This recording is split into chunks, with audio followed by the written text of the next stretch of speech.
بسم اللہ الرحمن الرحیم۔ سیدنا حضرت ابراہیم علیہ السلام کے بارے میں قرآن کریم میں بہت تفصیل سے ارشاد فرمایا گیا ہے کہ آپ علیہ السلام نے اپنی قوم کو بت پرستی سمیت ہر قسم کی ایسی باتوں سے روک دیا جو اللہ تبارک و تعالی کے احکام کے خلاف ہوں۔ حضرت ابراہیم علیہ السلام کے دور میں ان کے ملک شام میں نمرود کی بادشاہت تھی۔ وہ چاہتا تھا کہ لوگ اسی خدا کو سمجھے اور اس کی پوجا کرے۔ اس کے زمانے میں لوگ پہلے ہی بت پرستی میں مبتلا تھے، لہٰذا انہوں نے نمرود کو خدا ماننے میں کوئی خاص اعتراض نہیں کیا۔ حضرت ابراہیم علیہ السلام نے نمرود کی سخت مخالفت کی۔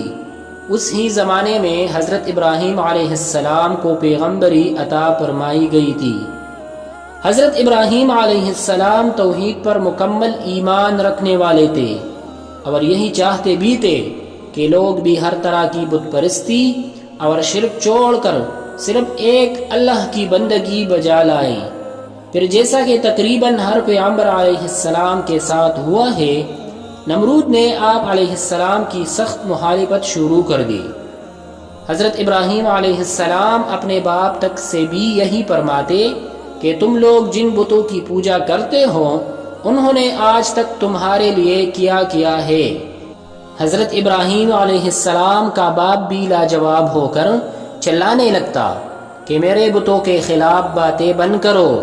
پھر ایک موقع پر آپ علیہ السلام نے مندر میں تشریف لے جا کر وہاں سارے بتوں کو توڑ پھوڑ کر رکھ دیا۔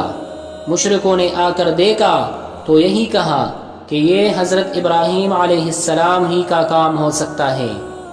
حضرت ابراہیم علیہ السلام کو طلب کیا گیا تو آپ علیہ السلام نے فرمایا، کیا یہ جہالت کی انتہا نہیں کہ جس حقیقی خالق و مالک نے تم سب کو پیدا فرمایا ہے، تم لوگ اس اللہ ہی کو چھوڑ کر ایسے بتوں کی پوجا کر رہے ہو جو خود اپنی حفاظت نہیں کر سکتے۔ آپ علیہ السلام کے ان ارشادات کا ان مشرکوں کے پاس بھلا کیا جواب تھا۔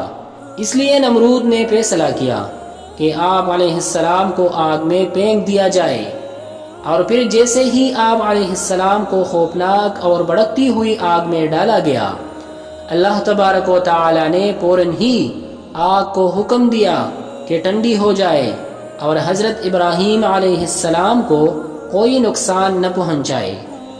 اس نے حضرت ابراہیم علیہ السلام کو اس طرح بچا لیا جسے آپ علیہ السلام اس خوفناک آگ سے نہیں، کسی باغ سے ٹہلتے ہوئے واپس تشریف لا رہے ہیں، اور اللہ تبارک و تعالی نے حضرت ابراہیم علیہ السلام ہی کے ذریعے پیغمبران کرام علیہ السلام کا وہ مقدس سلسلہ بھی شروع فرمایا جس کا اختتام حضرت نبی آخر الزمان صلی اللہ علیہ وسلم پر ہوا۔